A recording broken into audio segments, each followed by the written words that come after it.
Olá, pessoal do sétimo ano. Como vocês estão? Espero que estejam todos bem, certo? Vamos então para mais uma aula de geografia.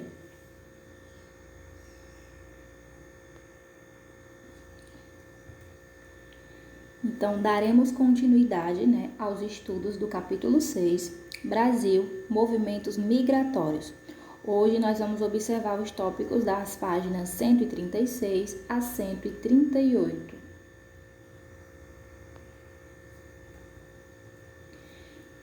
Então, antes da gente iniciar falando sobre as migrações do início do século XX, vamos só recordar um pouquinho o que exatamente seriam as migrações.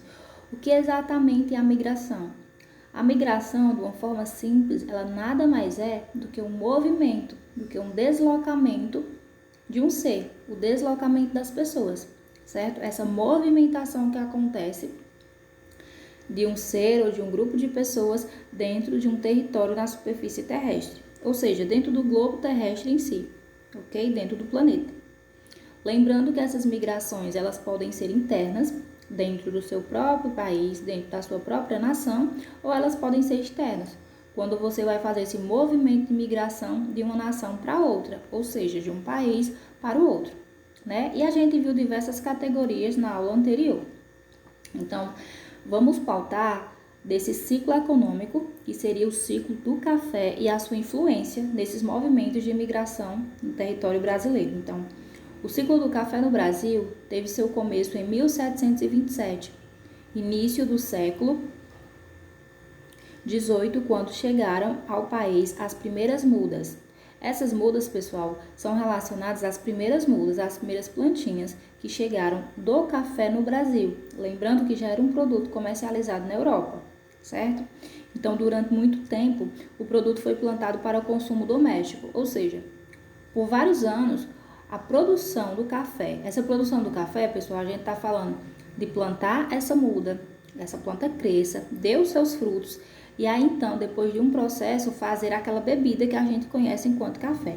Então, por vários anos, o consumo e a produção era para efeitos domésticos, ou seja, para o consumo das pessoas, para o consumo das famílias.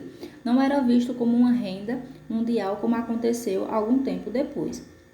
Então, a cultura, em pequenas proporções, no norte do país, foi se expandindo em direção ao sudeste. Então, percebam que as primeiras plantações, as primeiras mudas que foram colocadas no solo, que foram cultivadas e cresceram para dar essa questão do café, para dar esse fruto, foi na região norte. Pessoal, lembrando que a gente está falando das regiões brasileiras, então, depois dessa criação na região norte, ela foi se expandindo, e foi sendo direcionada para a região sudeste, certo? Lembrando que quando essas primeiras mudas chegam ao Brasil, quem traz, essas mudas, essas plantinhas são os europeus, certo? Principalmente os italianos, mas os europeus de uma forma geral. Então, quando a partir de 1870 teve seu grande momento no Oeste Paulista, nas cidades de Campinas e Ribeirão Preto, onde encontrou a terra roxa, solo rico para os cafezais. Então, vamos observar aí essas duas figuras, pessoal. Essa primeira, ela representa essa parte que é dita como o Oeste Paulista, que é justamente nessa área onde vai acontecer... Aliás, perdão, pessoal, essa primeira imagem representa a região sudeste, que é para nós entendermos, essa região que nós estamos falando dentro do território brasileiro. Essa segunda figura representa o solo ou a terra roxa. Por que é destacado esse tipo de solo? Porque esse tipo de solo, pessoal, quanto mais avermelhado for o solo, ele vai ter uma presença química do elemento chamado ferro. E esse elemento químico, quando ele está presente no solo, ele é altamente nutritivo para algum tipo de cultivo, para algum tipo de agricultura. Nesse caso, o solo de terra roxa é o solo ideal para o cultivo do café, certo? Então, nessas áreas do Oeste Paulista, foi se cultivando e tendo desenvolvimento muito maior porque o solo era próprio, que seria o solo nessa tonalidade mais avermelhada, conhecida depois como terra roxa, que tem na segunda figura.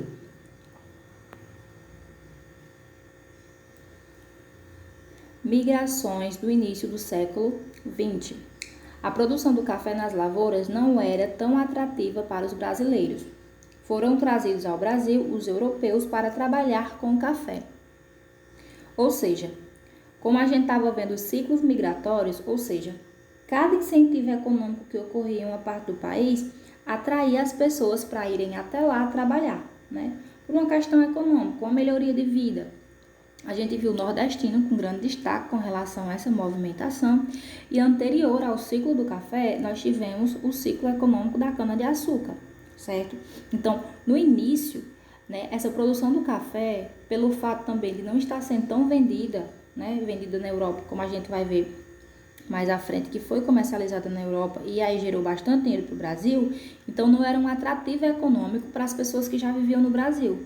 Ou seja, migrar da sua região, migrar da sua cidade para irem até essas áreas trabalhar. Não estava tendo esse lucro excessivo. E aí o que é que eles fazem? Para que seja cultivado o café de uma forma maior, nas grandes fazendas, onde foi o início desse cultivo, foram trazidos europeus para cá. Italianos, espanhóis, né, os italianos na sua grande maioria, porque eles já trabalhavam com essa produção do café na Europa, então eles já têm um certo domínio. Então foram trazidos ao Brasil, né, para trabalhar nessas lavouras do café.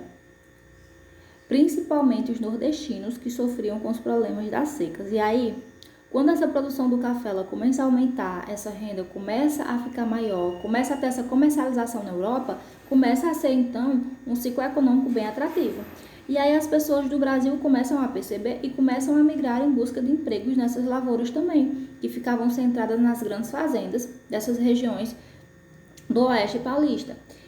E principalmente os nordestinos, né, que se destacam. Por quê?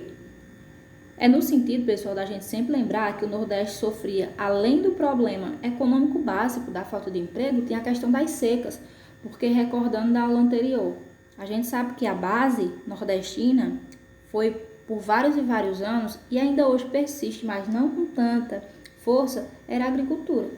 Então, se a gente tem grandes períodos de seca na nossa região, que temos até hoje, já que é uma questão associada ao clima, né? E isso não vai mudar, nós temos que nos adaptar. Então, o que é que acontece? As pessoas sofriam economicamente com isso. Não tinha chuva, não tinha solo fértil, então não tinha plantação, né? Os animais morriam de sede, não tinha boa produção e assim começavam os problemas econômicos, certo? E aí os nordestinos se sentiam atraídos por isso, já que era uma das áreas que mais sofria com isso. O Nordeste era a região que mais sofria com esses problemas econômicos. Então, os nordestinos começam a perceber, começam a ver o crescimento dessa produção do café e aí se sentem atraídos a irem trabalhar nessas grandes lavouras, certo? Lembrando que, por mais que o açúcar tenha caído a sua produção, ainda persistia um pouquinho essa produção. Então, boa parte dos nordestinos, e não só eles, né, que trabalhavam na zona da mata, começaram a sair pouco a pouco e migrar para essa produção do café. Esses imigrantes brasileiros percorriam estradas ruins para chegarem até a região sudeste e a região sul, que eram as duas áreas de produção do café. Por que estradas ruins, pessoal? A gente tem que recordar que nesse período aí, as estradas, as ferrovias e afins não eram tão modernas quanto são hoje. Hoje também temos esse tipo de problema, mas nesse período era ainda pior. Era tudo mais difícil essa locomoção, até a questão dos transportes. Então, eles se arriscavam mesmo a sair do Nordeste ou a sair de onde estivessem trabalhando para migrar para trabalhar no ciclo econômico, seja ele qual fosse. Então, eles iam em busca dos lucros desse novo ciclo econômico, ou seja, ter uma melhoria de vida, ter uma renda financeira para assim ajudar toda a sua família. Então, essas pessoas que migraram, na sua maioria, para trabalhar, eram o quê? Os mineiros, os escravos e ex-escravos iam em busca desse trabalho também juntamente com os nordestinos. Pessoal, percebam aí que nessa palavrazinha que deveria ser escravos, ela está escrita de forma errada, certo? Foi um pequeno erro de digitação, mas aí vocês já sabem que é a palavra escravos, certo? Então, a frase correta seria: eram mineiros, escravos e ex-escravos nessa luta também.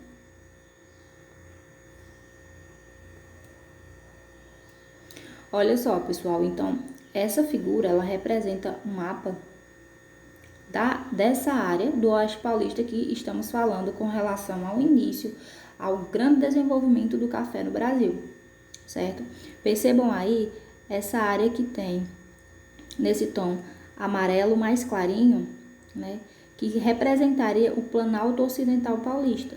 Lembrando que o Planalto, ele é um tipo de relevo, certo? Não é tão reto quanto a planície, mas ele vai oscilar. Vai ter as áreas do relevo um pouco mais alto, relevo de morro, e aí em algumas áreas ele vai sendo rebaixado e vai ficando mais plano. Então ele favorecia bastante o cultivo do café, certo?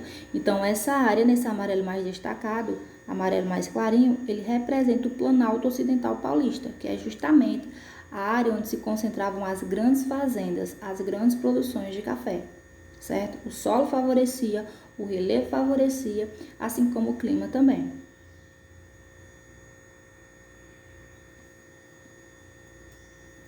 Só para a gente ilustrar, pessoal, essa primeira figura, ela representa, né, uma grande lavoura de café. Percebam aí que ela está sendo plantada numa área de um relevo um pouquinho mais elevado, um pouquinho mais íngreme. Isso é uma área de planalto, certo? Percebam que mais abaixo a gente consegue perceber uma área mais plana, né, com essas pequenas elevações. E isso é o relevo de planalto, certo? E aqui do lado, para quem não conhece, esse é o fruto do café, certo? É nessa tonalidade. Quando tá ficando mais avermelhado, a gente diz que ele tá maduro, então ele é colhido, né? É colocado para secar e aí inicia a produção do café enquanto bebida.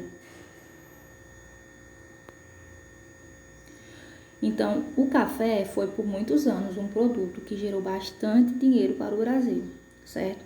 Depois que cresceu essa produção, pessoal, que os europeus chegaram aqui, que depois teve esse atrativo dos brasileiros também nessa movimentação, nessa migração, o café rendeu bastante dinheiro para os cofres brasileiros, né? Com sua venda principalmente na Europa.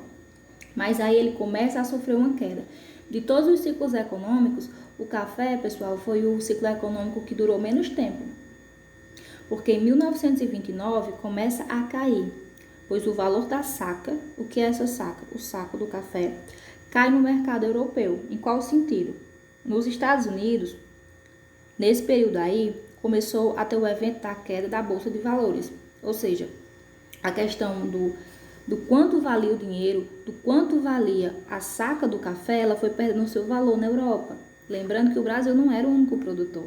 Então, se vai baixar o preço dessa saca do café, não era mais viável o Brasil ficar exportando, ficar vendendo café. Porque além de outras áreas produzirem, rebaixou, caiu demais o preço. Então, aí começa o início da queda dessa produção do café no Brasil, dando início, né, essa queda de produção. Migrações entre as décadas de 1930 a 1960. Então, como nós falamos, né, com um grande destaque de área que tinha o solo propício, que tinha o clima propício para a produção do café e tinham grandes fazendas, enormes fazendas que produziam essas lavouras, se destacam as regiões sudeste e a região sul também. Então, nesse período aí, a região sudeste, ela continua sendo uma área de atração. Como assim, professora? A senhora não acabou de dizer que o ciclo do café, ele teve uma queda e começou a cair a sua produção, então ele já não era mais atrativo economicamente, mas o que é que acontece? Na região sudeste, começou a chegar uma outra forma de trabalho, a se instalar lá. Então, ela continuou sendo uma forma, um atrativo das pessoas migrarem das suas áreas e irem até lá para trabalhar. E que atração foi essa? O que foi que chegou que foi uma outra forma de incentivo econômico? A construção e instalação do parque industrial.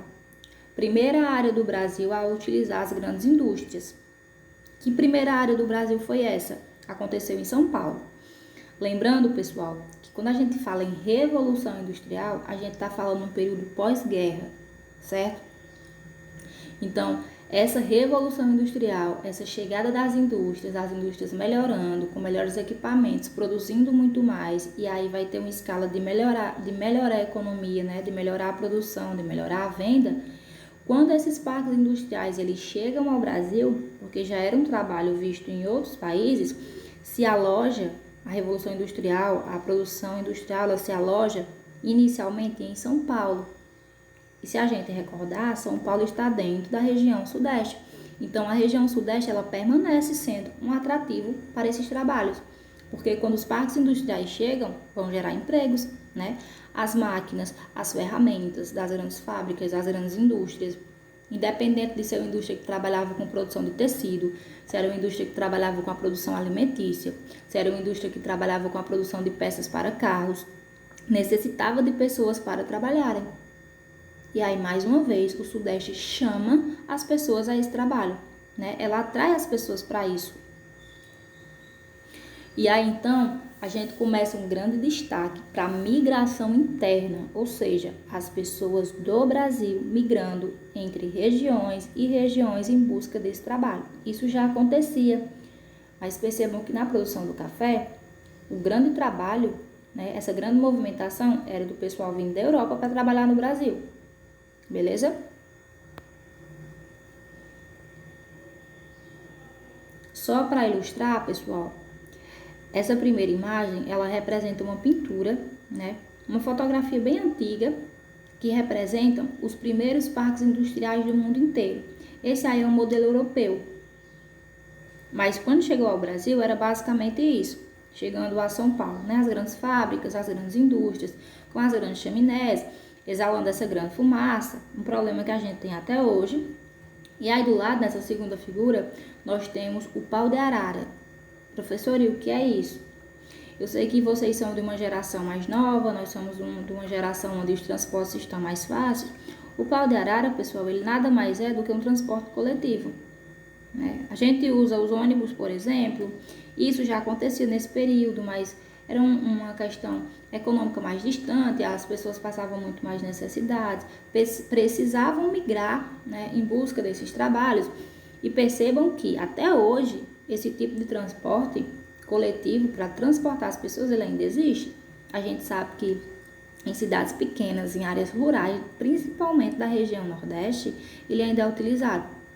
Lembrando que esse é um tipo de transporte que não exerce nenhuma segurança, porque percebam que fica várias pessoas juntas num grande espaço, sem segurança, sem cinto de segurança, sem nada que possa proteger, né? Então essas pessoas estão vulneráveis. Era assim que os nordestinos migravam para qualquer área do país em busca de uma melhoria de emprego.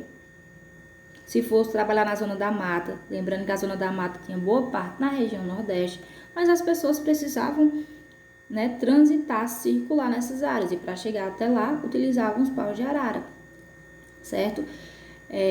Percebam que essa imagem, pessoal, ela é bem recente. Essa figura, ela representa o ano de 2015. A gente não está falando do ciclo do café. Percebam também que aí são crianças, porque como eu falei, em algumas cidades do interior do Nordeste, até hoje é utilizado esse tipo de transporte, principalmente para o transporte escolar. E aí é um pau de arara levando crianças até a escola, para vocês verem o risco, né? Vocês verem que esse transporte ele não oferece nenhuma segurança. Então, como o pau de arara é hoje, ele era mais perigoso ainda nas eras do ciclo do café, do ciclo do açúcar, certo? Várias e várias pessoas adultas em cima desses transportes passavam dias e noites nas estradas, né, em busca de uma melhoria de vida. Então, todo esse sacrifício era em busca dessa melhoria. Então, faziam essa movimentação dentro do país. Pessoal, então eu espero que vocês tenham compreendido, certo? Que vocês tenham entendido. Vocês não esqueçam sempre de acompanhar o conteúdo do livro, fazendo a leitura, certo? Acompanhando direitinho, principalmente visualizando as imagens que representam os mapas, certo? E aí eu quero que vocês finalizem as leituras dessas páginas que são citadas lá nos primeiros slides, com relação aos tópicos dessas migrações, tá bom? Façam a leitura direitinho desse conteúdo, que dá continuidade. Leiam com atenção as datas, leiam com atenção qual o ciclo econômico que influencia essa movimentação, certo? Então é isso, bons estudos e até mais!